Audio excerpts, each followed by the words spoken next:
Bienvenidos a todos los que estáis aquí presencialmente y a los que están presencialmente, pero a través de la red, pues también saludares.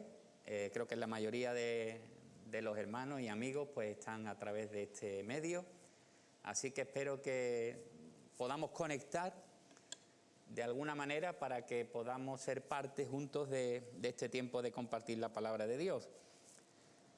El tema de hoy, el cristiano y su relación matrimonial, es un tema que me parece interesante, pero antes de abordarlo, pues os dejo algunos datos. El número de matrimonios durante el primer semestre, en este caso es del año 2020, del primer semestre, pues ahí lo tenéis, 28.237 o 327 matrimonios. No sé si se ve en grande. Quiere decir esto. Aquí faltan.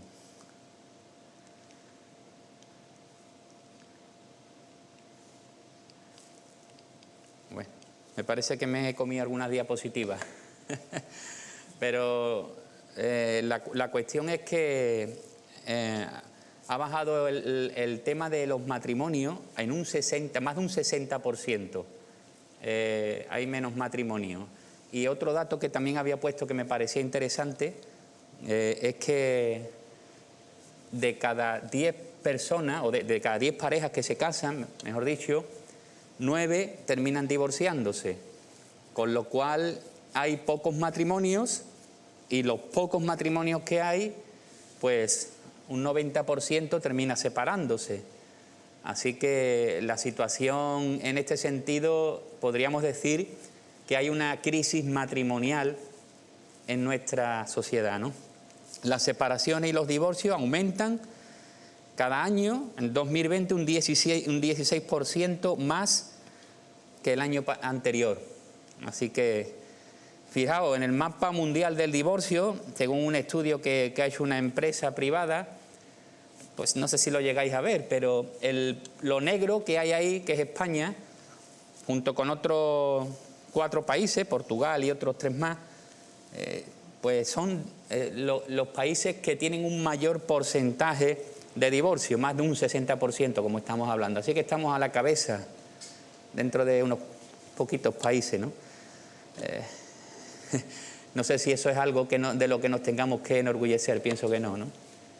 Pero bueno, ahí estamos, a la cabeza. Matrimonios que persisten, pues aquí está.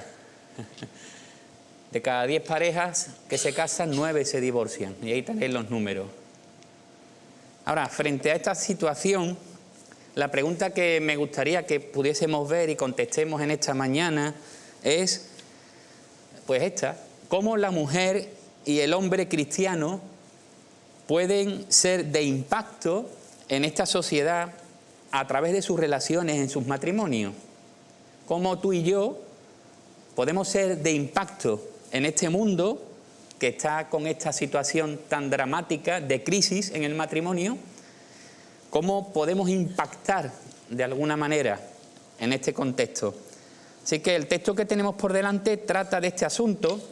Si bien nos tendremos que trasladar al siglo I de nuestra era, con lo que implica la brecha cultural e histórica, pues vamos a intentar trazar puentes también a nuestra situación actual y pues viendo principios que seguramente van a ser pertinentes para los cristianos de hoy, ¿no? Claro, predicar de una serie tiene sus inconvenientes. Estoy hablando de Primera de Pedro, la primera carta del apóstol Pedro. Yo no sé el tiempo, creo que esta carta nos está acompañando en la pandemia, porque creo que empecé allá por marzo y sigo, como voy lento, cada 2 meses o así, pues ahí vamos, ¿no? Esta es la parte número 4 de un capítulo. No sé si a lo mejor os puedo poner un poquito al orden, un poquito para que ponernos un poquito en el contexto. Creo que es necesario porque no es un tema aislado. La primera carta de Pedro, firmes en la gracia de Dios. Estamos viendo la gracia que fortalece para mostrar sumisión. Así que estamos hablando de ese tema general, la sumisión, desde el capítulo 2:11 al 3:12. Y vimos la base y naturaleza de la vida cristiana en la sociedad. ¿Cuál era el fundamento o el principio que estamos viendo? Y vimos que era vivir un estilo de vida radicalmente diferente de la cultura que nos rodea, como parte de nuestra estrategia para complacer a Dios y hacer frente a nuestro entorno. Ese, digamos, que es el tema de esta sección, ¿no? Hemos visto que eso tiene después varias repercusiones, ese principio. Así que para que los creyentes, ¿no?, mantengan un testimonio ejemplar en este mundo, pues deben vivir con integridad en las 4 áreas principales de interacción social que tenemos a continuación y que han sido ordenadas por Dios. En las relaciones civiles, con las autoridades y el gobierno, ya estuvimos viendo el cristiano y el gobierno civil. En las relaciones sociales, pues también estuvimos viendo cómo el asunto de los amos, los esclavos y los amos, y lo trasladamos al tema de los empleadores, ¿no?, de cómo debemos de actuar los creyentes en situaciones de conflicto con nuestros jefes que no son creyentes. Estuvimos viendo también el cristiano y su jefe. Y hoy, pues nos toca ver, digamos, vamos de mayor a menor, este núcleo, las relaciones familiares, los matrimonios, el cristiano y su relación matrimonial, que es el título que le he puesto. Y la pregunta que es la que hemos hecho antes: ¿cómo la mujer y el hombre cristianos pueden ser de impacto en esta sociedad a través de sus relaciones en el matrimonio? Perdonadme, pero es que me aficio. Me aficio y se me empañan las gafas, así que si a veces me veis que me atoro un poco, es por eso, no os preocupéis. Y terminaremos con el último de los apartados, que serían las relaciones dentro ya en general, dentro de la Iglesia. Lo veremos la próxima vez que me corresponda. Muy bien, pues vamos entonces a ver el texto, Primera de Pedro 3, del 1 al 7, podemos leerlo. Yo leo en la Biblia de las Américas. Dice así la palabra de Dios: Asimismo, vosotras mujeres, estad sujetas a vuestros maridos, de modo que si alguno de ellos son desobedientes a la palabra, puedan ser ganados sin palabra alguna por la conducta de sus mujeres, al observar vuestra conducta casta y respetuosa, y que vuestro adorno no sea externo, peinados ostentosos, joyas de oro o vestidos lujosos, sino que sea el yo interno con el adorno incorruptible de un espíritu tierno y sereno, lo cual es precioso delante de Dios. Porque así también se adornaban en otro tiempo las santas mujeres que esperaban en Dios, estando sujetas a sus maridos. Así obedeció Sara a Abraham, llamándolo Señor. Y vosotras habéis llegado a ser hijas de ella, y si hacéis el bien y no estáis amedrentadas por ningún temor. Y vosotros, maridos, igualmente, convivid de manera comprensiva con vuestras mujeres, como con un vaso más frágil, puesto que es mujer, dándole honor como a coheredera de la gracia de la vida, para que vuestras oraciones no sean estorbadas.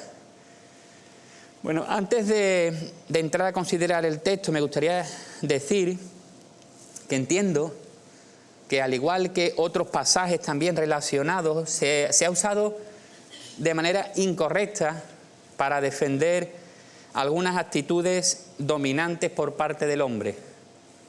Ha habido interpretaciones que no han sido hechas de una manera correcta, que se han usado de manera muy literal para imponer criterios, ¿no? Que esto ha hecho o ha dado lugar a que ahora muchas mujeres pues vean estos pasajes de una manera amenazante y quizás con un enfoque, o piensan que tienen un enfoque machista. Pero me gustaría que viésemos hoy que no es una idea que forma parte del plan de Dios en absoluto esto. Y os animo, y me animo, a que juntos nos acerquemos a este pasaje y a la palabra de Dios siempre, pues intentando de librarnos de prejuicios en uno u otro sentido. Siempre hay extremos de diversos ámbitos, para que podamos percibir pues lo que Dios quiere decirnos, ¿no?, de una manera particular a cada uno. Este pasaje que hemos leído muestra dos sesiones claramente diferenciadas. Unas recomendaciones a la mujer, a la esposa, con un marido no cristiano, lo veremos ahora, que ocupa 6 versículos, y otra sección que habla a los esposos cristianos, que tiene el versículo 7. Ya la primera pregunta que nos hacemos es, bueno, ¿por qué 6 versículos para la mujer y 1 para el hombre, verdad? Bueno, vamos a intentar de quitar estas cosas. La verdad es que hay una razón. No es una división que esté desequilibrada. Hay una razón y tiene que ver con la situación de la época y de la cultura y en el momento que el apóstol Pedro está escribiendo. Y el enfoque, ¿no?, de la situación que estaba tratando. He de decir que este pasaje que hoy vamos a ver tampoco es un pasaje que trate de el rol de la mujer cristiana o del papel del marido cristiano solamente, sino que es un pasaje que tiene su lugar y que está tratando acerca de una problemática. ¿Qué quiere decir esto entonces? ¿Que no es para nosotros? Sí, es para nosotros. Vamos a ver principios que sí siguen siendo pertinentes, pero no podemos perder de vista el tema que os he presentado antes, general, que estamos tratando de cómo un cristiano puede vivir en un mundo hostil y qué recomendaciones o exhortaciones da el apóstol Pedro para vivir de manera correcta y siendo de impacto en esta sociedad, en el trabajo, con el gobierno, con nuestros jefes y ahora en las relaciones también que se daban. Me gustaría que viésemos un poco, de manera rápida, la situación de la mujer en el mundo de Pedro, allí en Asia Menor. Sabéis que era Asia Menor, ya lo estuvimos viendo creo que el primer día, pero es una región, una zona perteneciente al Imperio Romano también. Y bueno, allí había muchísima cultura, había trasfondo, como digo aquí, judío, trasfondo grecorromano. La mujer en el trasfondo judío, bueno, ¿qué os puedo decir? Ahí lo tenéis, la palabra de Dios la conocéis, pero ha habido mucha interpretación también de la palabra de Dios por parte de los rabinos, por parte de los religiosos. Algunos convertidos seguramente fueran de trasfondo judío. Aunque las leyes respetaban y protegían a las mujeres, cosa que vemos en la palabra de Dios, en la práctica se las trataba como a inferiores a los hombres en casi todos los aspectos. Era una sociedad muy patriarcal que limitaba el papel de la mujer al hogar y tenía muchas restricciones en cuanto a derechos de herencia, a su elección de relaciones personales, a sus posibilidades de tener una educación igual que los hombres. Incluso en el aspecto religioso no podía participar plenamente en el culto de la sinagoga, estaba muy restringida en la libertad de movimientos, así que vemos que era una situación desfavorable para la mujer. Allí en la zona de Asia Menor, esta cultura grecorromana variaba dependiendo el lugar y dependiendo la situación de las mujeres, el estatus que tenían, si tenían más dinero, si eran de una posición alta o baja. Por ejemplo, las mujeres de Atenas, pues el sentido era como las de Palestina. De hecho, los griegos infravaloraban mucho también a la mujer y pensaban que era, incluso intelectualmente, ¿no?, más inferior, ¿no?, al hombre. Pero en esta zona había un poco más de apertura. Tenían más oportunidades de hacer lo que deseaban. Participaban activamente en actividades comerciales privadas, servían en oficios públicos, tenían también papel destacado en varios cultos religiosos, podían incluso votar, desempeñar cargos públicos, más oportunidades de trabajo.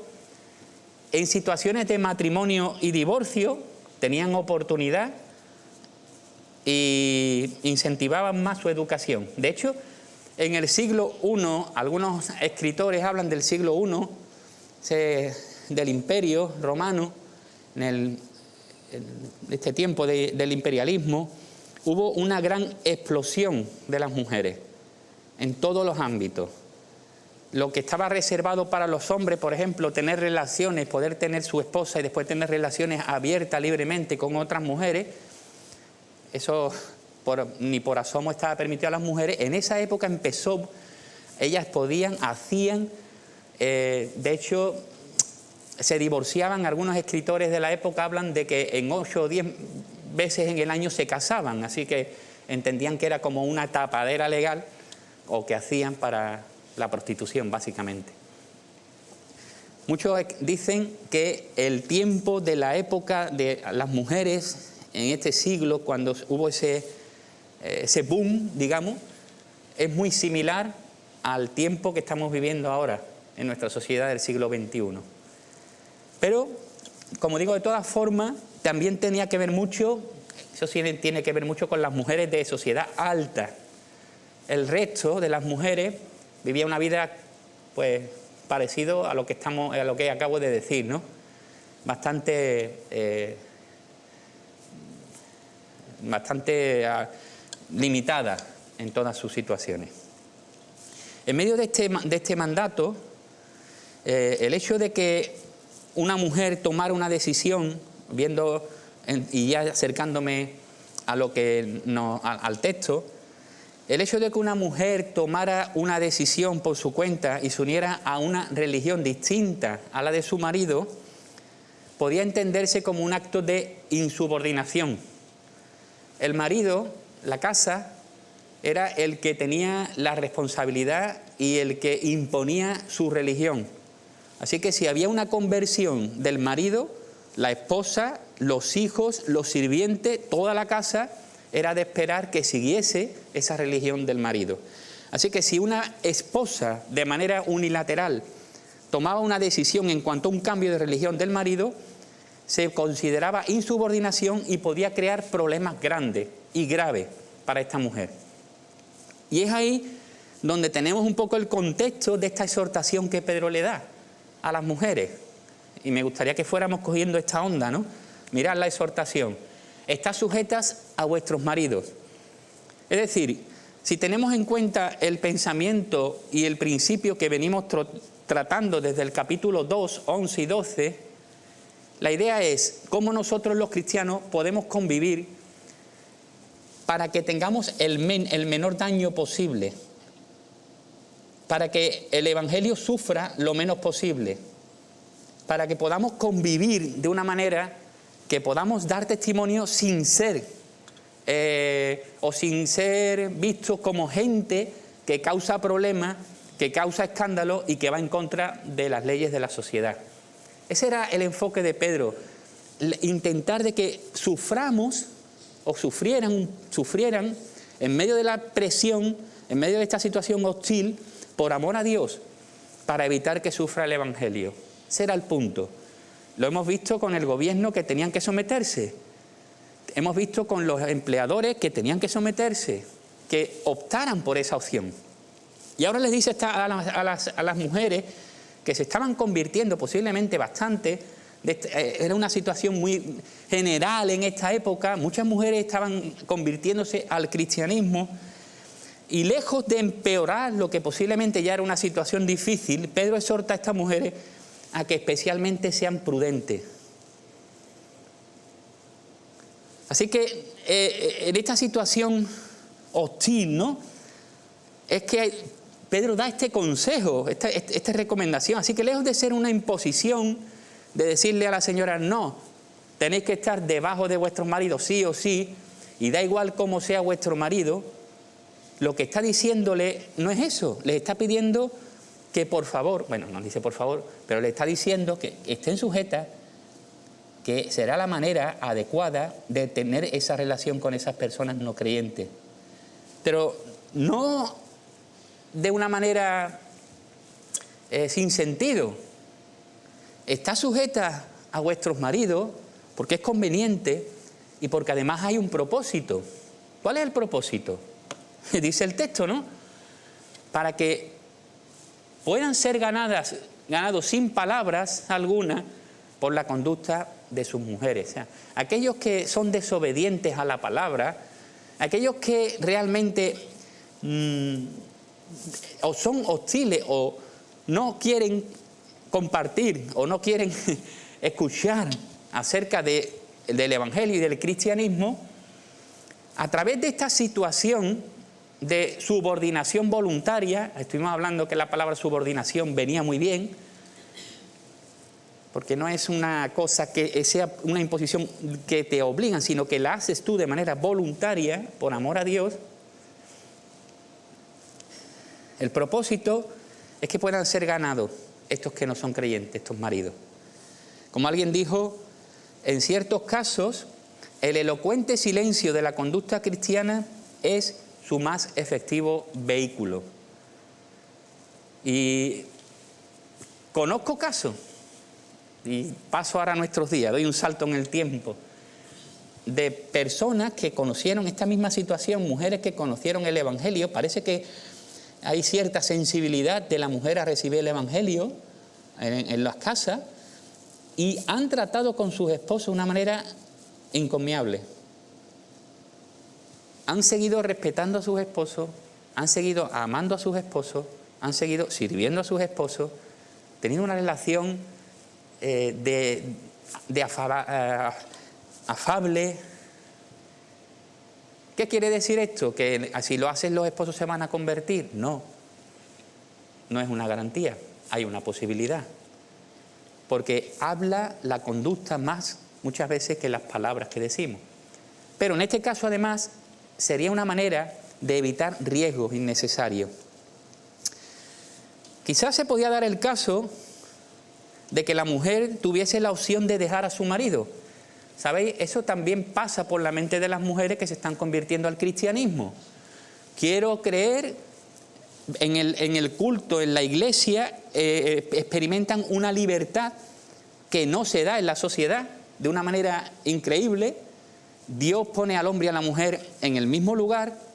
Dios entiende al hombre y a la mujer como seres de dignidad idéntica, aunque con distintos roles y funciones, no es el tema ahora, pero en cuanto a la persona, con la misma oportunidad. Y en algunos casos, mujeres podrían pensar, yo soy ahora cristiana, no tengo por qué convivir con un incrédulo, impío. De ahí que algunas mujeres se lo plantean, y Pablo, el apóstol Pablo, tiene que corregir esta situación, ya antes que Pedro. Primera de Corintios 7 y versículo 13, el capítulo 7 es muy ilustrativo acerca del matrimonio y de estas situaciones. Dice, la mujer cuyo marido no es creyente y él consiente en vivir con ella, ¿qué dice Pablo? No abandone a su marido. Y Pedro le está diciendo, vive con tu marido no creyente con una conducta irreprochable. Y el principio es el que hemos visto, vivir un estilo de vida diferente, radicalmente diferente de la cultura que nos rodea como parte de nuestra estrategia para complacer a Dios y hacer frente a nuestro entorno. ¿Cuál es el método? Conducta casta y respetuosa. Algunas versiones traducen de una manera íntegra y respetuosa. Es lo que le está pidiendo a las mujeres, ¿no? Tenéis que tener respeto por vuestros maridos. En segundo lugar, priorizando el yo interno frente al adorno externo. Ahí se habla de no tengáis peinados ostentosos, ni joyas, ni vestidos lujosos. Quizás esto da a entender que mujeres que se estaban convirtiendo al cristianismo eran de la sociedad alta, porque tenían acceso a este tipo de cosas, que las mujeres de la clase media baja no tenían acceso a esto, ¿no? Pero, ¿qué quiere decir esto? ¿Que las mujeres no tienen que adornarse? Bueno, ya es un tema que quizás lo he hablado varias veces, no es la idea esta, ¿no? No es la idea de que la mujer tenga cierto adorno, tenga cierto, digamos, arreglo, ¿no? Por decirlo de alguna manera. Cada cultura tiene sus propias ideas sobre la belleza externa de las mujeres. Eso es muy interesante y es algo que además cambia con las modas y con el momento. Lo que ahora la belleza externa es de una manera, hace 50 años era de otra. Así que dependiendo en el momento que te toque vivir, puede ser una persona bella o puede ser una persona no tan bella. No obstante, existen los arreglos. Y bueno, el tiempo de Pedro, la imagen de la mujer era de una mujer con cabello trenzado, no sé si habéis visto alguna foto, pero es ese tipo, peinado, mucho oro, tal, y ropa refinada, ¿no? Ahora, sin dejar de reflexionar sobre la manera de vestirse de las mujeres cristianas. Fijaos que no es un tema solo de los cristianos. Los escritores de la época, tanto romanos como griegos, hablaban de este asunto. Tenían preocupación por el exceso adorno de las mujeres. Pero ya Pablo también en 1 Timoteo, capítulo 2, 9 y 10, habla que vuestros peinados no sean ostentosos, tal y cual, sino que sean buenas obras, lo que Dios quiere, ¿no? Dejando esto al lado, que sería una reflexión y creo que hay que considerarla, y que las mujeres cristianas pues tengan a bien pues entender que la manera de vestir sí importa, es importante, la manera de presentarse, tiene que haber decencia, tiene que haber honestidad dentro de los modelos y formas. Lo que sí enfoca Pedro y prioriza es el yo interno, la parte del corazón, la parte del adorno, como dice, incorruptible. Las cosas externas pasan, van a dejar de ser, pero el fruto, el crecer en la conducta, en la vida espiritual, es incorruptible. Procede esa belleza interna de un corazón transformado por el Espíritu Santo y va desde dentro hacia afuera y consiste en un espíritu tierno y sereno. ¿Y qué puede hacer este espíritu? Pues que sus maridos puedan escuchar la gracia, la bondad de Dios en su conducta. Y además es precioso delante de Dios, dice el texto. Esto es precioso delante de Dios. Eso además tiene una recompensa increíble. Es la mejor motivación y la mejor recompensa. Y en otro punto, el ejemplo a imitar. Ahí habla ahora de las santas mujeres y Pedro usa un ejemplo de estas mujeres del Antiguo Testamento y concretamente habla de Sara. Bueno, esto igualmente, algunos han leído este pasaje, bueno, es que Sara llamaba a su marido Señor. ¿Qué quieres, que yo te llame Señor? Bueno, no es el punto, no es el punto quedarse ahí. Sara demostraba su actitud de respeto en la manera que ella le hablaba a Abraham de acuerdo a su momento y a su época. Es como decir Señor a Abraham, es como decirle marido o hablar de tu marido en esta época, ¿no? No tiene otra connotación, no denota servilismo, solamente tiene que ver con la cultura. Ahora sí hay una actitud de compromiso, de respeto, de querer ayudar a su esposo. De hecho hay muchos pasajes que ella es muy protagonista, más que Abraham, es interesante verlo, ¿no? Pero ahí dice el apóstol Pedro, mira, ahí tenéis un ejemplo.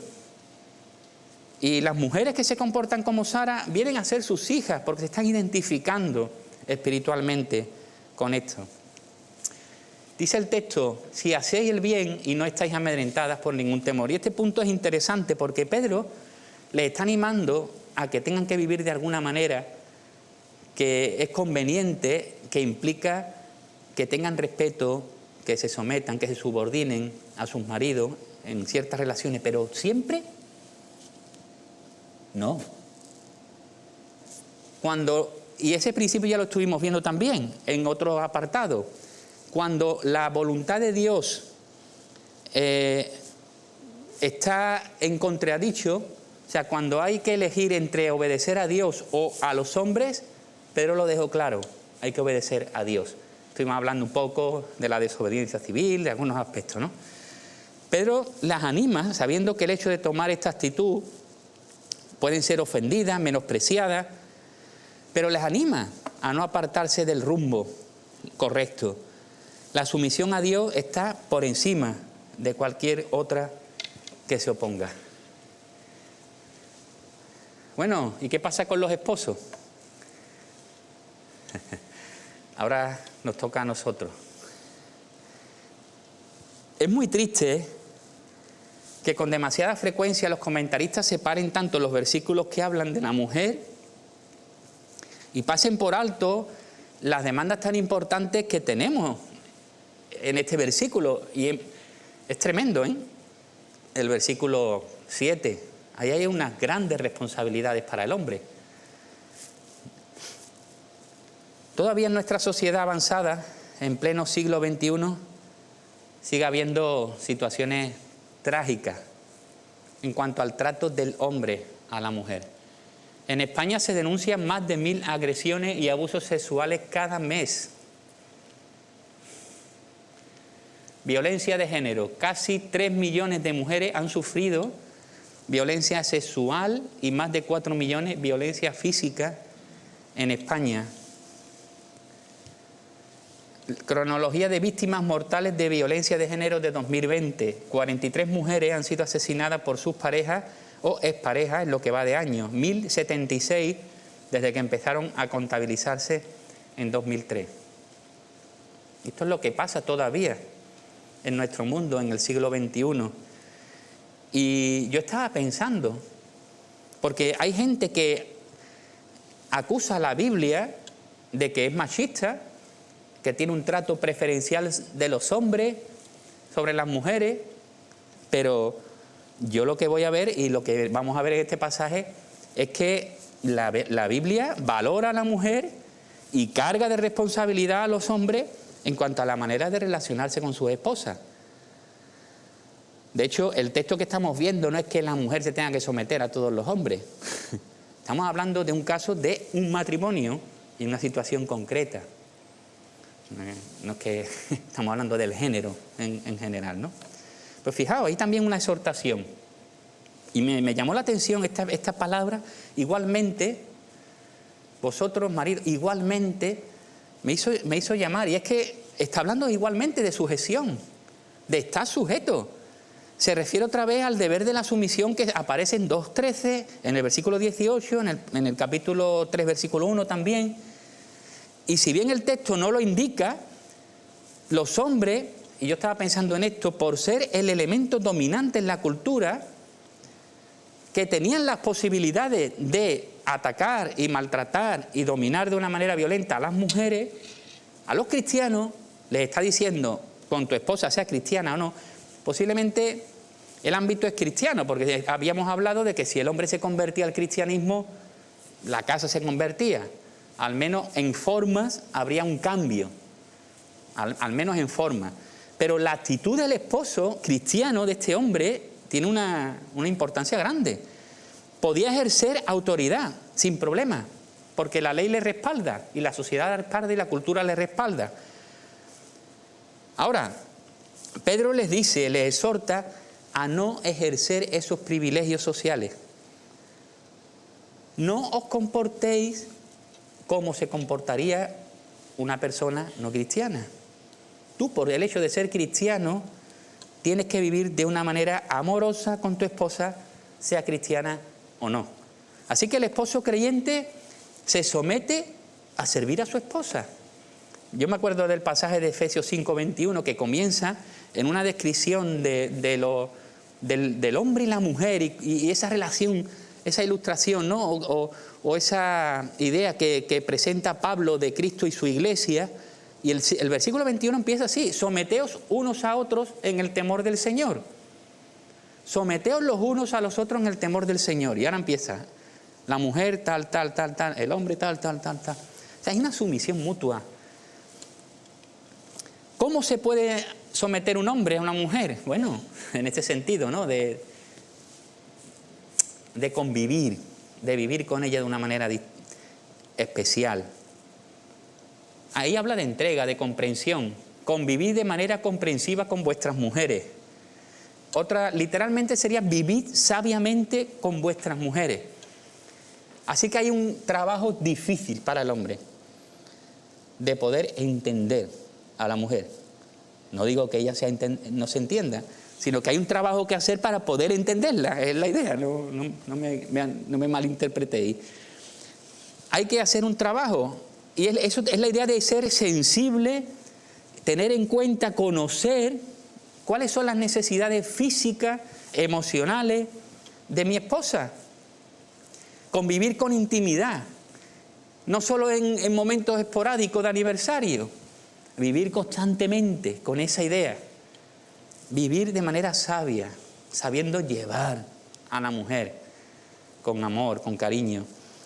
Las esposas responden a los maridos que les dedican su atención, no solo cuando quieren algo. Eso se ve, claro, eso se sabe.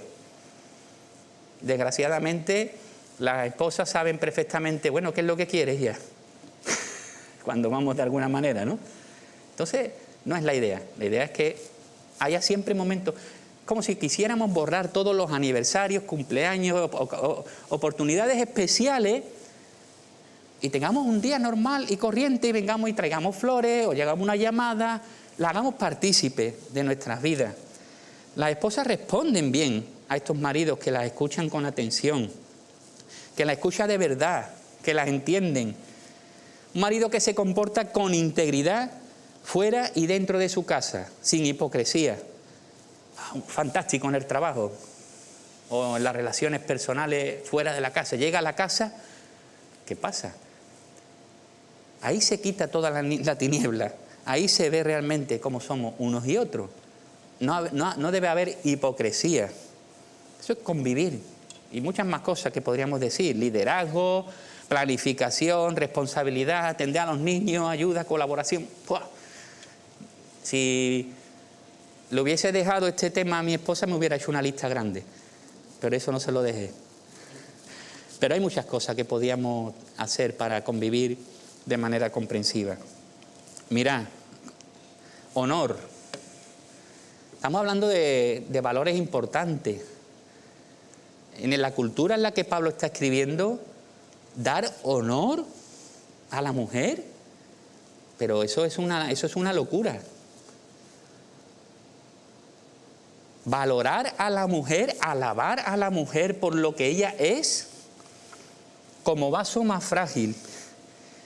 En absoluto esto se ha malinterpretado igualmente y muchos lo han usado, que el vaso más frágil es porque tiene menos conocimiento o, bueno, menos cualidades que el hombre, pero nada tiene que ver. La palabra que se usa en el original no tiene nada que ver con el carácter, con el intelecto o que sean espiritualmente inferiores. De hecho, Pablo, escribiendo a los Gálatas 3:28, dice que en el Señor, hombre, mujer, amo, esclavo, somos todos iguales.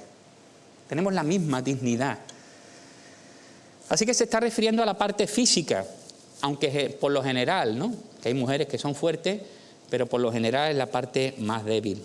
Darle honor significa reconocer sus virtudes y alabarla por ello.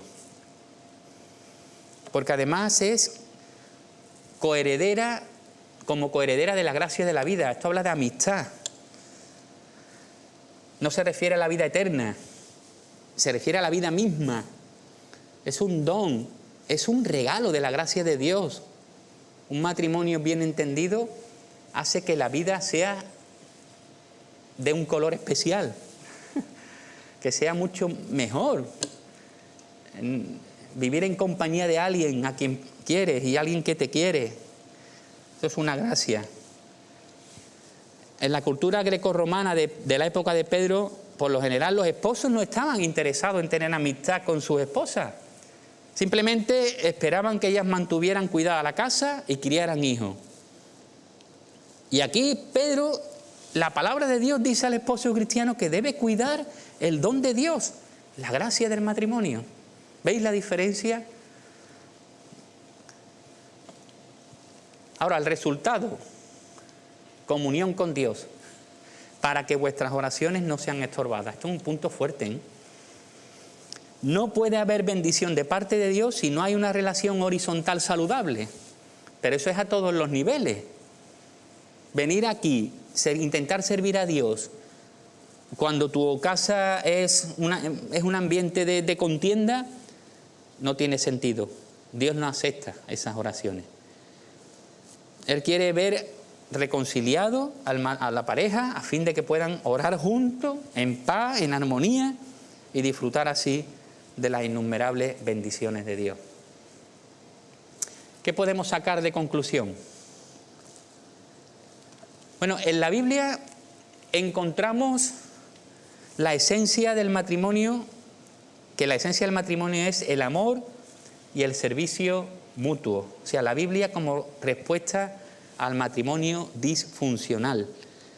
De manera que cuando la esposa cristiana se esfuerza en amar a su marido con todo su ser y este hace lo mismo con ella, ¿sabéis una cosa? El asunto de la sumisión ni se plantea.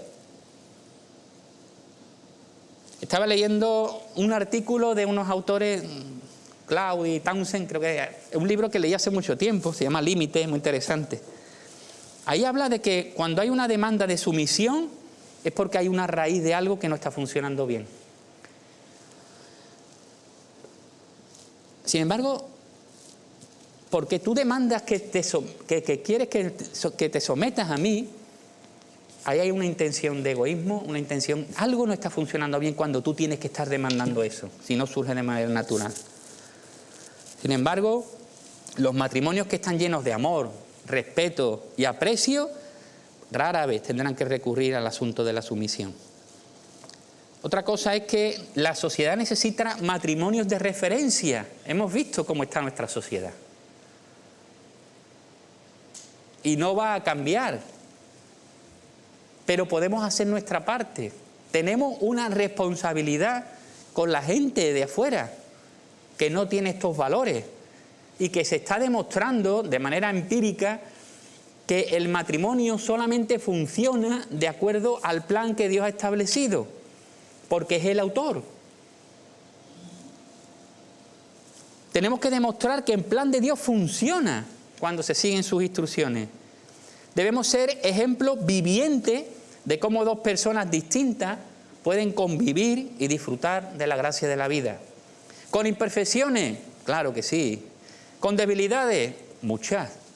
Pero sustentado en la gracia de Dios y siendo el apoyo al compañero para ayudarle a ser más semejante a Cristo.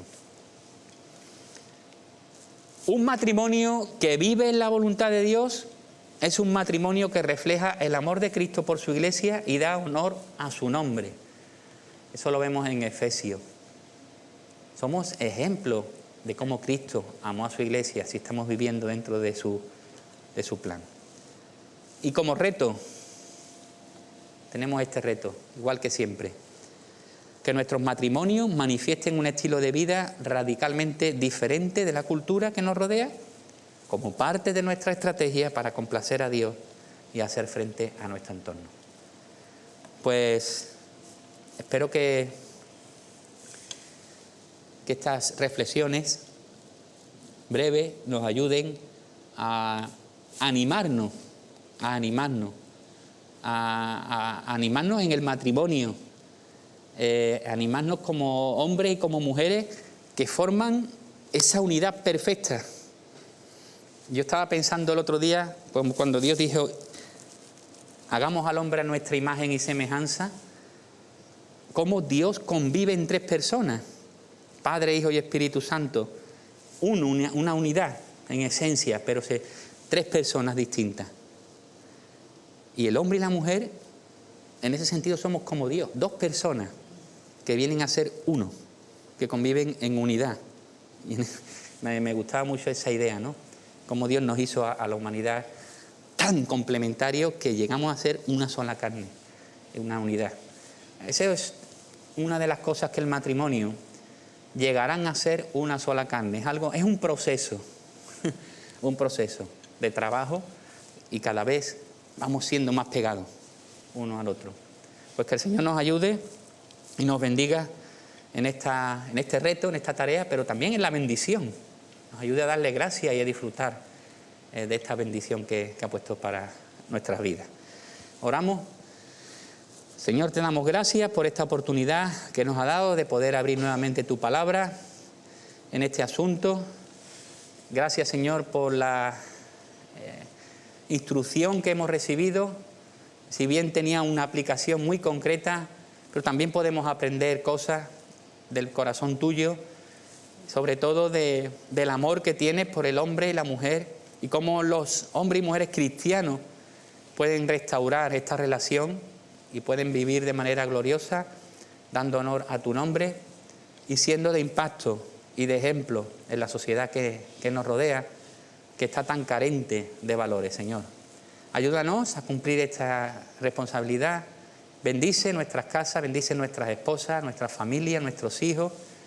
Y queremos, Señor, pues vivir de acuerdo a tu voluntad. En el nombre de Jesús. Amén.